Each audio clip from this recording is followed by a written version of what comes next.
मैं असल में मैं प्रतिभागी नहीं था। मैं बहुत साफ कहना चाहता हूँ। सुधा को यहाँ आना था और ये मेरा प्रिय विषय है। मैं असल में स्त्रियों को सुनना चाहता था।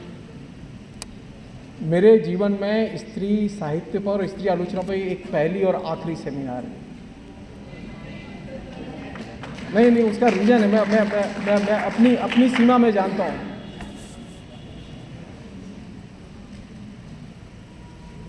वो ये कि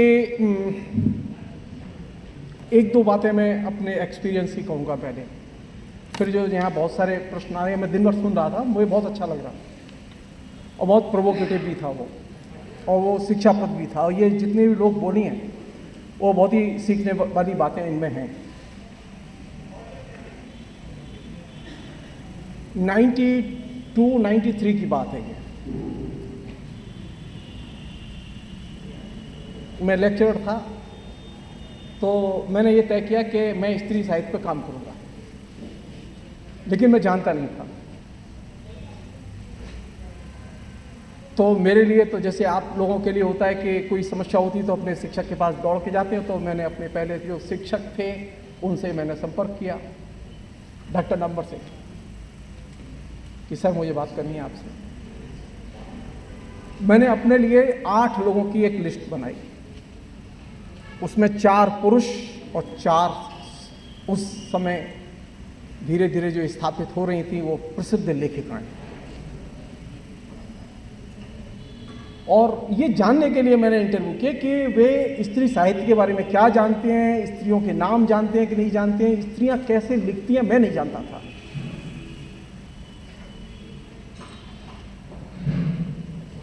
मैं बहुत ही विनम्रता से कहना चाहता हूँ, मैंने चंद्रवली सिंह जी से लंबा इंटरव्यू किया, मैंने सुकुमार मिस्त्री जी से 2 घंटे का इंटरव्यू किया, नाम अर्जुन सिंह से 2 घंटे का इंटरव्यू किया, मुरली मनोहर प्रसाद सिंह से 2 घंटे का इंटरव्यू किया। और मैं बड़ा दुखी इस बात से कि कोई भी मुझे 10 औरतों के नाम नहीं बता पाया। वो कैसेट मेरे पास आज भी सुरक्षित हैं। मैं गया था इसलिए कि मुझे नाम पता चल जाए तो मैं लाइब्रेरी जाना शुरू कर दूंगा। शॉकिंग था मेरे लिए, और उसने मेरे लिए ये चुनौती दी कि मैं इस पर काम करूं। मैंने मैत्रेयी पुष्पा का लंबा इंटरव्यू किया, मृदुला गर्ग का लंबा इंटरव्यू किया,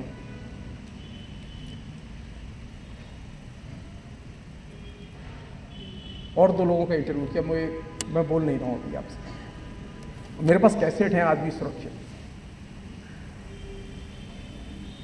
और वो मेरे लिए शॉकिंग स्टेज थी मेरे लिए कि मैं छात्र आंदोलन से निकल के आया था और मैं स्त्री आंदोलन का प्रशंसक रहा हूं और समर्थक रहा हूं।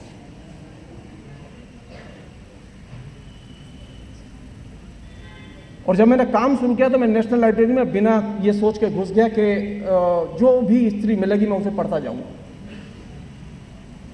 और मेरा काम बढ़ता चला गया और मैं पढ़ता गया, और अल्टीमेटली मेरे पास एक पुस्तक थी जो बाजार में है, स्त्रीवादी साहित्य विमर्श के नाम से। मैं स्त्री आलोचना, स्त्री विमर्श में आउटसाइडर हूं। असल दखल और हक उन्हीं का है जो यहां बैठे हैं।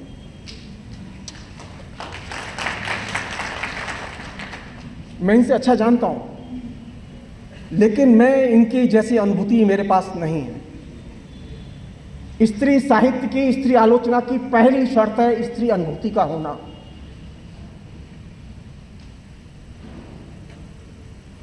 स्त्री पर लिख सकते हैं आप, दावे के साथ लिख सकते हैं आप, लेकिन स्त्री अनुभूति को आप महसूस नहीं कर सकते।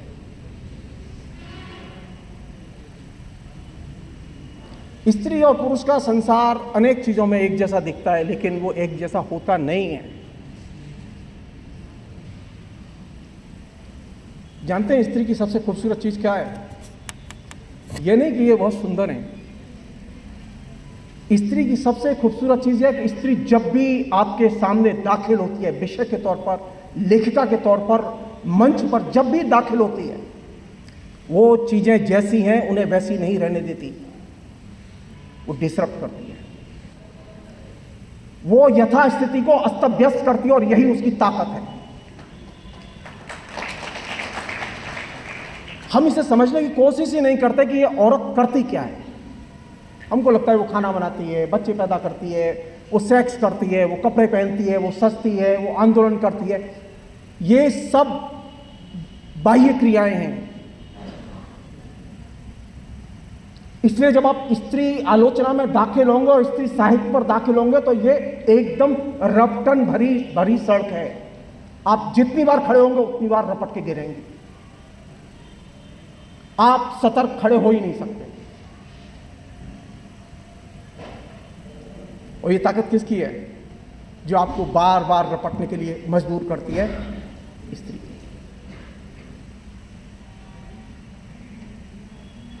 मैं उन तमाम लोगों से विनम्रता से असहमत हूं जो ये कहते हैं कि ये औरत अज्ञानी है।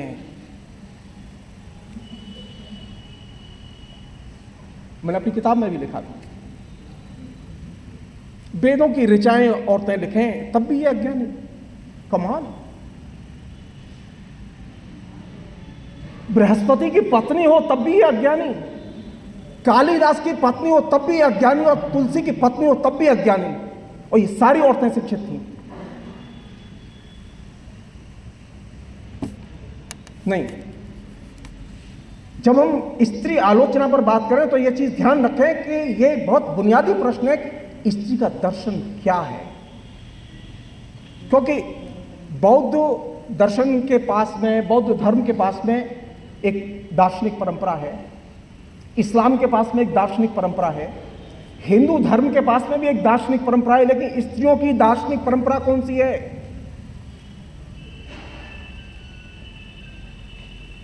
एकमात्र शक्ति संप्रदाय में दार्शनिक परंपरा है स्त्रियों की, और वो हिंदुस्तान में है। मैं बचपन से पढ़ के बड़ा हुआ हूं इसको। लुइस इरिगिरी और हेलेनी सिक्साउस ने तो अब जाना है कि फ्रेंच में कि एकमात्र सारे दुनिया के धर्म और दर्शनों में एकमात्र शक्ति संप्रदाय में दार्शनिक परंपरा है। हम तो बचपन से पढ़ के बड़े हुए हैं। महात्रिपुर सुंदरी, मैं तो गर्व से कहता हूं, फेसबुक पर लिखता भी हूं कि मैं तो शक्ति का उपासक हूं। मुझे कोई शर्म नहीं है, मैं फेमिनिस्ट भी हूं, मुझे कोई शर्म नहीं है।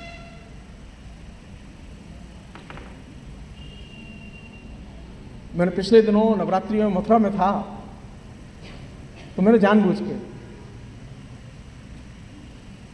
एक पुस्तक है त्रिपुरा रहस्य के नाम से, मैंने उस पर 4 एपिसोड किए, ये बताने के लिए कि हमारे यहां किस तरह की दार्शनिक थिंकिंग है औरत के बारे में।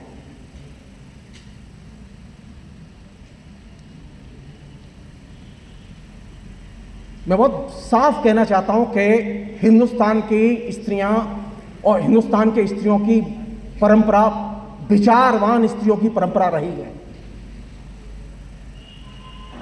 दिक्कत यह है कि हम ये स्वीकार करने के लिए तैयार नहीं होते कि ये विदुषी है।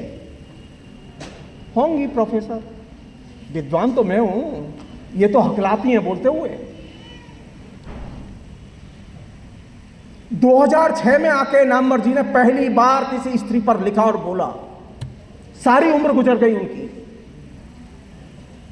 सारी उम्र उपहास करते रहे। और ये नामवर सिंह की बात नहीं है, रामचंद्र शुक्ल जिन्होंने हिंदी साहित्य का इतिहास लिखा, उन्होंने वह महिला उसके यहां वो सुबह शाम लंच डिनर ब्रेकफास्ट सब करते थे। उसका कहानी संकलन उन्होंने संपादित करके प्रकाशित किया। और जब हिंदी साहित्य का इतिहास लिखने की बात आई तो उसके लिए 2 पंक्तियां नहीं थी उसमें। मेरे लिए चिंता की चीज है ये जो मेरा जो पुरुषत्व है ना, ये मेरा जो अहंकार है कि ज्ञानी तो मैं हूं और ये औरतें ज्ञानी नहीं होती, ये सारी समस्या की जड़ है। हमें से अधिकतर लोग जानने के लिए और मानने के लिए तैयार नहीं होते। आप मेरे कहने से कभी मेरे साथ किसी भी मंदिर पर चलिए, हिंदुस्तान के किसी भी शहर के किसी भी मंदिर पर चलिए, और मैं जैसे कहूं आप वैसे चुपचाप सिर्फ औरत की सुनिए। आपको बिलखती हुई औरतें मिलेंगी। वे औरतें मिलेंगी जिनके पास में कभी शिक्षा नहीं पहुंची है, लेकिन वो लॉजिक की बातें करती हैं। मैं ऐसी हजारों स्त्रियों को देख के बड़ा हुआ हूं, क्योंकि मेरे यहाँ मंदिर हैं, मैं मंदिर पर बैठता हूं। मैंने कभी इसे छुपाया नहीं। मैं जेएनयू में पढ़ता था, जब छात्र राजनीति करता था, तब भी मैं इसे नहीं छिपाता था, क्योंकि वह मेरे लिए स्त्रियों के साथ में इंटरेक्शन की बहुत बड़ी जगह है। मैं उसे खोना नहीं चाहता। भगवान को मानूं या न मानूं ये सेकेंडरी है। कम से कम जो साक्षात मनुष्य आता है उसे तो जानने की कोशिश करूं कि इसके मन में क्या है। मैं जो चीज साफ कहना चाहता हूं वो ये कि स्त्री के पास में ज्ञान होता है और उसे वो आर्टिकुलेट करना भी जानती है। उसकी डिग्रियां न देखें। मैं इस बात से सहमत नहीं हूं कि स्त्री जो बोलती है वो सब आलोचना होती है। मैं बहुत साफ कहना चाहता हूं, आलोचना एक अलग जेनर है, बातचीत एक अलग जेनर है। जब हम कहते हैं स्त्री आलोचना, तो इसका मतलब यह कि आलोचना का मतलब वह गद्य जो मुझे मूल्य बोध दे। आलोचना का अर्थ है मूल्य की सृष्टि करना। लिखी हुई हर चीज आलोचना नहीं होती। अब मैं थोड़ा सा ये हिंदी जगत में जो चलता रहा है एक दो बातें उसके बारे में ज़्यादा नहीं कहूँगा, क्योंकि सब दिन भर से बैठे हुए हैं और सब थके हुए हैं।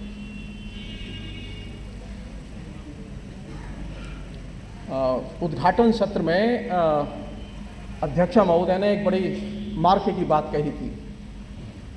उन्होंने मेरी बात छीन ली है। जब मैंने ये जो स्त्री साहित्य विमर्श नाम की पुस्तक लिखी, तो मेरे सामने पहली समस्या ये थी कि आखिर ये पुरुष लेखक, इनके पास ज्ञान आया कहां से? ये इतने अक्लमंद नहीं होते, पुरुष इतने अक्लमंद नहीं होते। ये लड़कियां जितनी बैठी हैं ना, वो ज्यादा अक्लमंद हैं लड़कों की तुलना में। बहुत साफ कह रहा हूं।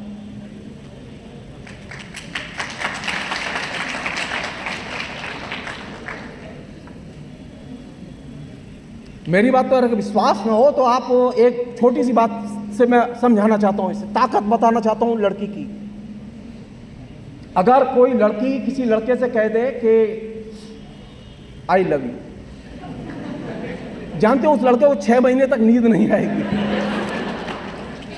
और अगर वो ये कह दे कि आई हेट यू, जानते हो डीप डिप्रेशन में चला जाएगा, वो महीनों लगेंगे उसे निकलने। ये है ताकत उसकी। कहां मिलेगी ये स्त्री? मुझे कहां मिलेगी? स्त्री शरीर में नहीं होती, स्त्री अनुभूति में होती है।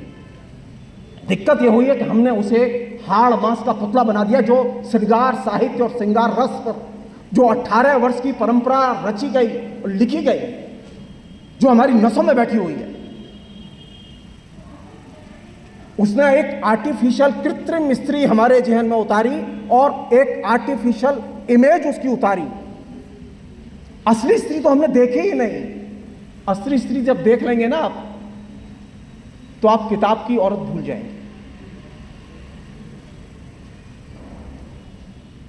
स्त्री आलोचना की और स्त्रीवाद की केंद्रीय विशेषता है कि वह स्त्री के यथार्थ पर नजर रखती है। फेमिनिज्म का मतलब ये नहीं है कि जो पहले लिखते, पहले अगर इतना ही सरल था समाज तो फेमिनिज्म पहले आ जाता। भारत में मध्यकाल में नहीं आया। क्यों? क्योंकि यथार्थ में जो स्त्री है उसे देखने में मीरा भी असमर्थ रही। बाकी भक्ति के कभी भी असमर्थ रहे। और जिन औरतों से ये भक्ति आंदोलन शुरू हुआ, कबीर से शुरू नहीं हुआ। उमा और पार्वती दो पहली बड़ी लेखिकाएं थी जिन्होंने भक्ति आंदोलन की नींव रखी। उनकी कविताओं की चर्चा संयोग से, ये मैं नहीं करता, कोई और कर सकता, ये मुझे मौका मिल गया तो मैंने लिख दिया। और ये भारतेंदु हरिश्चंद्र आधुनिक नाटक की, आधुनिक काल की, आधुनिक साहित्य की शुरुआत हम पढ़ा रहे हैं, हम पढ़ाते रहे। क्या सचमुच में भारतेंदु से नाटकों की परंपरा की शुरुआत हुई? जी नहीं।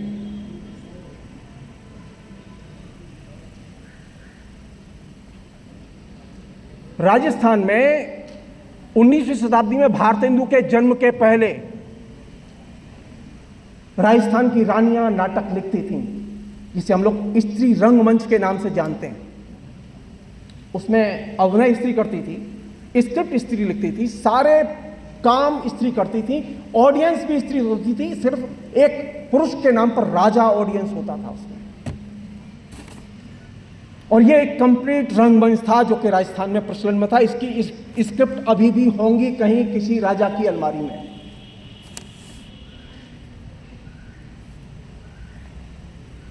सुधा सिंह ने जो सुबह जिस ज्योतिर्मय देवी का नाम लिया था, उस ज्योतिर्मय देवी ने अपने संस्मरणों में, क्योंकि उनके पति जोधपुर में किसी दरबार में मुंशी थे, उन्होंने उस स्त्री रंगमंच को अपने समय में देखा था और उसके बारे में लिखा था पहली बार।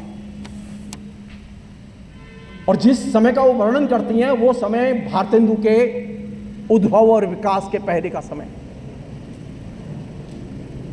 तो हमें तो मालूम ही नहीं है कि स्त्री रंगमंच से आधुनिक हिंदी रंगमंच की शुरुआत होती है, स्त्री की कविता से कबीर की कविता की शुरुआत होती है। हम तो इसे पढ़ाते ही नहीं है, क्योंकि अगर हम इसे पढ़ाएंगे तो सारा पैराडाइम शिफ्ट हो जाएगा। जो हमने ढांचा बनाया है हिंदी साहित्य के इतिहास का, जो शुक्ल जी ने हमें दिया है, वो सारा का सारा ढांचा एकदम धराशायी हो जाएगा। एक और चीज, और बहुत ही जरूरी चीज, स्त्रियां जो भी लिखती हैं, जैसा भी लिखती हैं, कच्चा पक्का, रद्दी, बढ़िया, सुनहरा, सब कुछ प्रकाशित होना चाहिए, दोबारा प्रकाशित होना चाहिए। सोचना चाहिए हमें, जैनियों के यहां जैन स्त्रियों का लेखन सुरक्षित है, बौद्धों के यहां बौद्ध स्त्रियों का लेखन सुरक्षित है। ये जो हिंदू समाज और हिंदू धर्म है, इसमें हिंदू स्त्रियों का लेखन सुरक्षित नहीं रहा। ये हमारी आपकी जिम्मेदारी बनती है कि इसको हम सामने लाएं।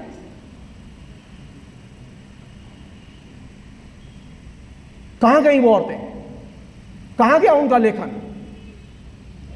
मैं जब ये अपना काम कर रहा था तो मुझे देख के आश्चर्य हुआ कि जिस राजस्थान में आज भी साक्षरता स्त्रियों में नहीं है, उस राजस्थान में मध्यकाल में तकरीबन 150 से अधिक औरतें कविताएं लिख रही थी। आप सोच सकते हैं, आप सिर्फ एक मीरा को जानते हैं और अधिक से अधिक 2-4 रानियों को जानते हैं। ये बात मैं क्यों रिपीट करके कह रहा हूं कि स्त्रियों को जानबूझ के हमने उनकी मैन्युस्क्रिप्ट को, उनकी स्क्रिप्ट को हमने जानबूझ को के नष्ट होने दिया है, उसे बचाया नहीं है। वे स्त्रियां बच गई जो जैनियों के यहाँ थी, उनका लेखन मिल जाता है, बौद्धों के यहाँ थी, उनका लेखन मिल जाता है, लेकिन जो हमारे यहाँ थी उनका लेखन नहीं मिलता, क्योंकि हमने कभी स्त्रियों के लेखन को सुरक्षित और संरक्षित करने का काम नहीं किया। तो स्त्री साहित्य की और स्त्री आलोचना के विकास की पहली शर्त है कि स्त्रियों ने जो कुछ भी लिखा है, ABCD, सब कुछ सहेजा जाना चाहिए। दूसरी चीज वो ये कि स्त्री पर जब हम बात करें तो और वो भी स्त्रीवादी दृष्टिकोण से बात करें, स्त्री 1930 में और 1900 में नहीं रहती, स्त्री मध्यकाल में भी नहीं रहती, स्त्री सामने रहती है। स्त्री का दृष्टिकोण वर्तमान से शुरू होता है और वर्तमान पर बात की जानी चाहिए। स्त्री साहित्य पर जब भी बात की जाए, स्त्री आलोचना पर जब भी बात की जाए, तो वर्तमान के परिदृश्य पर बात की जानी चाहिए। हमारी दिक्कत यह हो गई कि हमने वर्तमान को हाथ लगाने से एकदम हम कांपते हैं, डरते हैं, तो वो डिस्टर्ब करता है। स्त्री कहां है? स्त्री का साहित्य कहां है? स्त्री की आलोचना कहां है? वर्तमान में है। आप जरा देखिए, आप ये देखिए कि स्त्री का जो सामाजिक परिवेश है वर्तमान में वो कैसा है। आज सबसे कहा जा रहा है, स्त्री से कहा जा रहा है, स्त्री साहित्य से कहा जा रहा है, सबसे कहा जा रहा है आप सहमति के मॉडल में कन्वर्ट करिए अपने को। और स्त्री बाय नेचर, ये तो वहां से वो प्रतिरोध करते हुए निकल के आई थी, वो डिसरप्ट करते हुए निकल के आई थी, और अब वो फिर उसे कन्वर्ट कर किया जा रहा है, सहमति के मॉडल में कन्वर्ट करने की कोशिश की जा रही है। एक स्त्री जब कहानी लिखती है या कविता लिखती है या कोई भी संस्मरण लिखती है या लव लेटर लिखती है या व्हाट्सएप मैसेज करती है, तो जिसके पास मैसेज जाता है वो, फिर मैं कह रहा हूं, रिपीट कर रहा हूं, वो जैसा है वैसा नहीं रहता।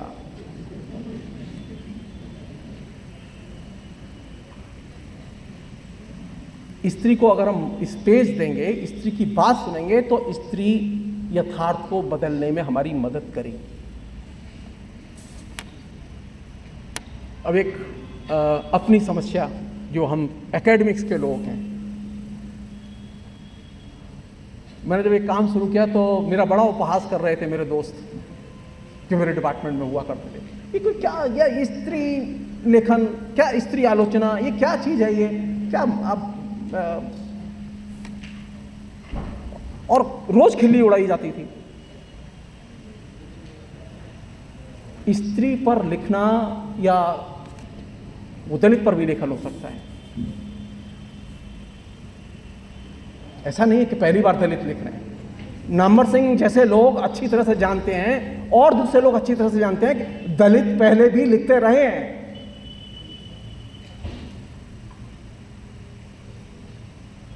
दिक्कत दूसरी है, दिक्कत यह कि ये जो आलोचना एज ए जेनर, इसमें मैं इसको दाखिल नहीं होने दूंगा।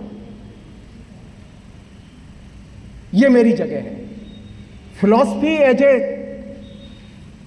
सब्जेक्ट, इसमें मैं इनको दाखिल नहीं होने दूंगा, ये मेरी जगह है। दलित नहीं आ सकता इसमें, स्त्री नहीं आ सकती इसमें, नहीं, इसमें दलित भी आएंगे, स्त्री भी आएंगी, इसमें और भी कोई आ सकता है जिसको कि हम बिल्कुल नहीं जानते, कोई भी इसमें आ सकता है। क्यों?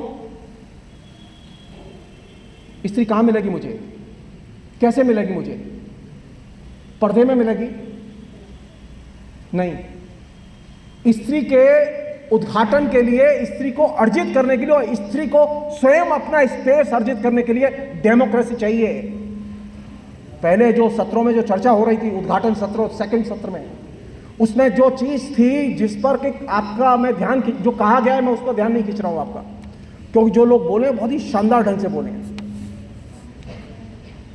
वे सारी औरतें किसी न किसी रूप में आधुनिक दृष्टिकोण और फ्रीडम मूवमेंट, इन दो चीजों से इंटीग्रेट करके चल रही थी। दुर्भाग्य की बात है यह कि पिछले 75 वर्ष में जिन महिला लेखिकाओं ने लिखा है, उनमें से अधिकतर लेखिकाएं अपने को स्त्री आंदोलन से रिलेट करके नहीं देखती और डेमोक्रेटिक मूवमेंट से रिलेट करके नहीं देखती, और यही वजह है कि उनके साहित्य का इंपैक्ट मिनिमम है। मैं लिस्ट, आप उनके इंटरव्यू उठाइए, उनके निबंध उठाइए, अब सब प्रिंटेड अवेलेबल हैं हर प्रतिष्ठित बड़ी लेखिका के। महादेवी वर्मा की श्रृंखला की कड़ियां क्यों महत्वपूर्ण है? इसलिए नहीं कि वो एक किसी स्त्री ने निबंध लिख दिए, उसके साथ में 47 के पहले का जो विषमतापूर्ण समाज है स्त्री और पुरुष के बीच का, उस विषमता का जो कॉन्सेप्ट है उसका उद्घाटन है। 47 में हम जब फ्रीडम हमें मिली तो हम एक नए पैराडाइम में दाखिल होते हैं जो कि समानता का पैराडाइम है। अब हर चीज समानता के दृष्टिकोण से देखी जाती है।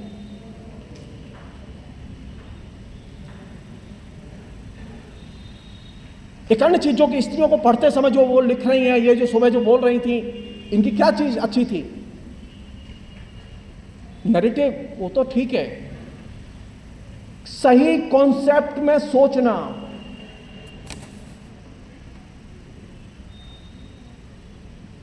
वो चाहे वो वो जो जिसका इन्होंने वो चारू सिंह ने जिसका जिक्र किया लेखिका का, वो शानदार ढंग से कॉन्सेप्ट में बातें करना।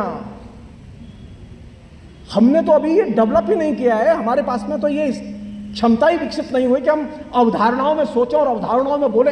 हिंदी की एकमात्र लेखिका है वह है कृष्णा सोबती, जो अपनी बात कॉन्सेप्ट में कहती है और सही कॉन्सेप्ट में कहती है।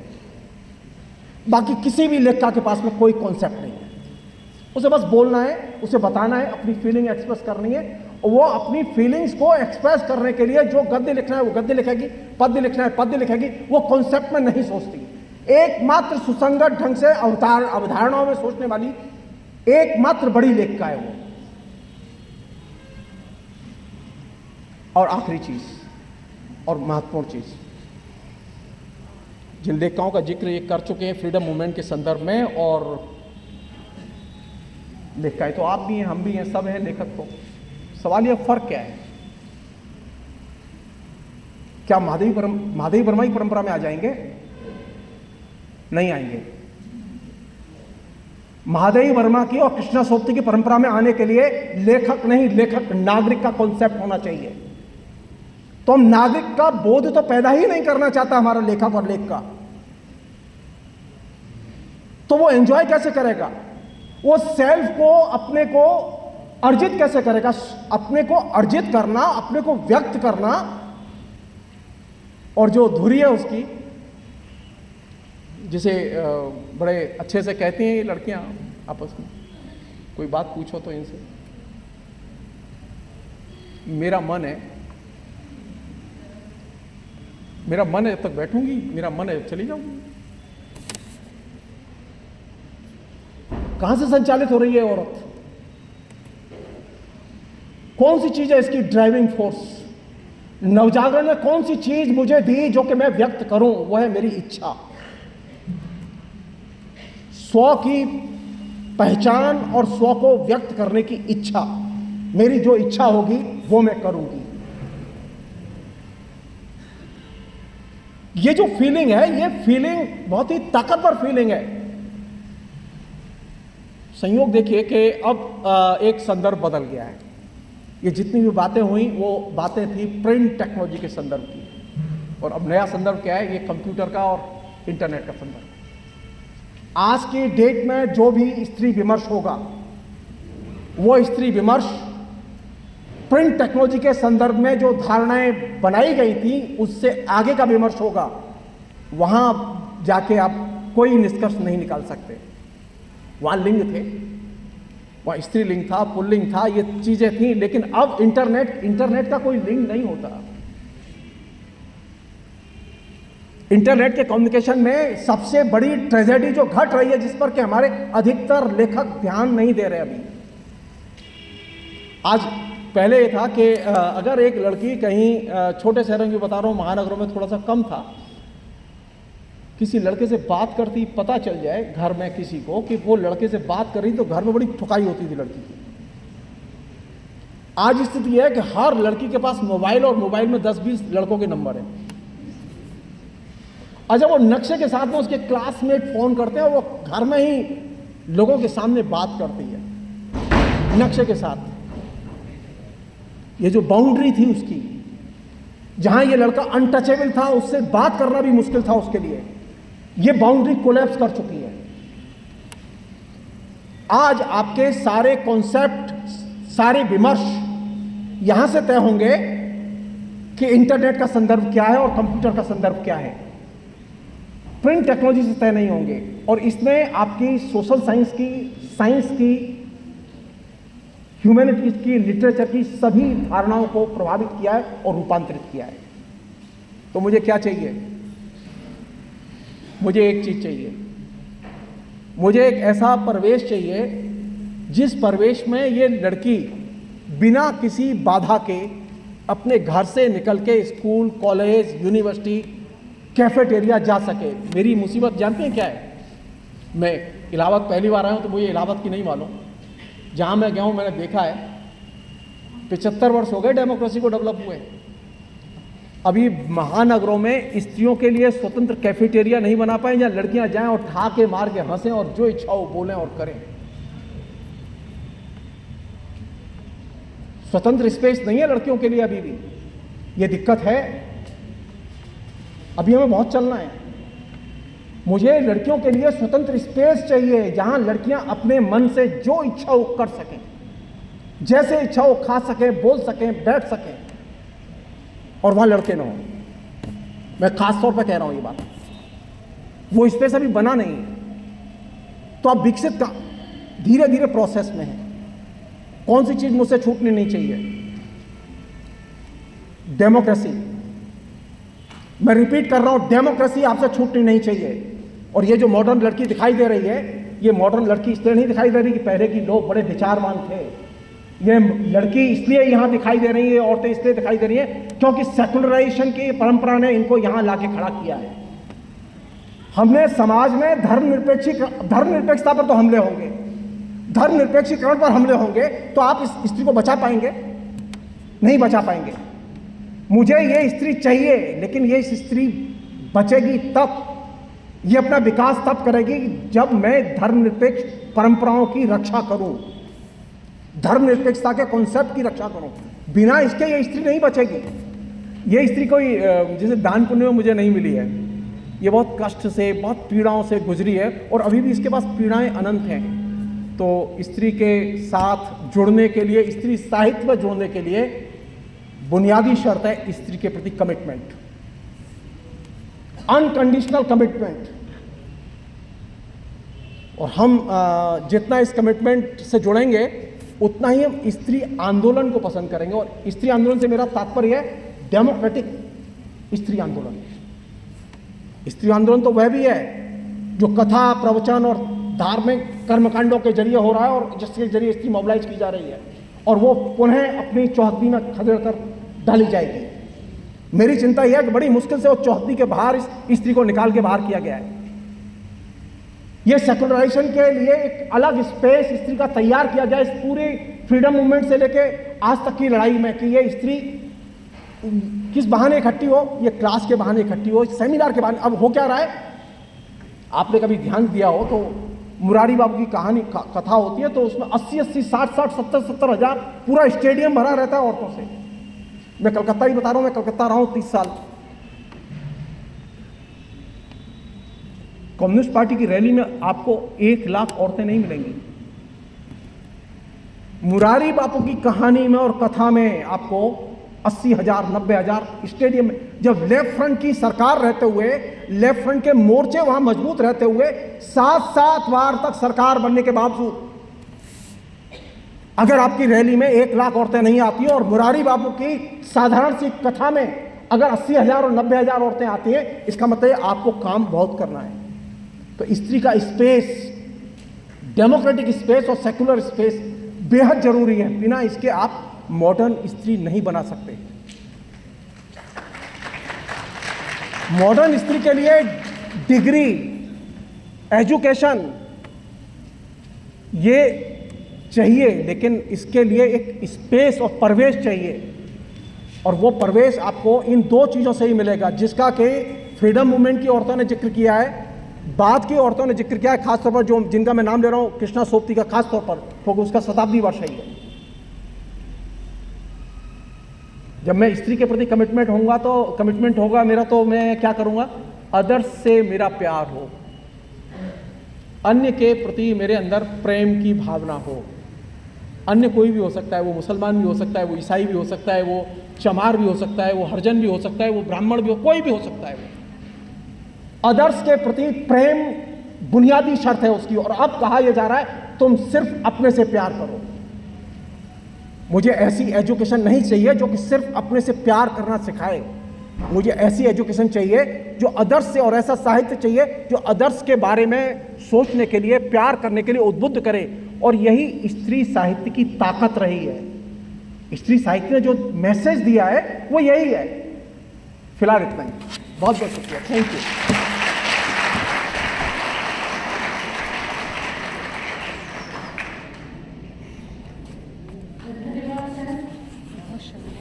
अरे आप जो झंझट है आप लोगों का, जो है आप अच्छा बोलती हैं, मुझे कहते हैं।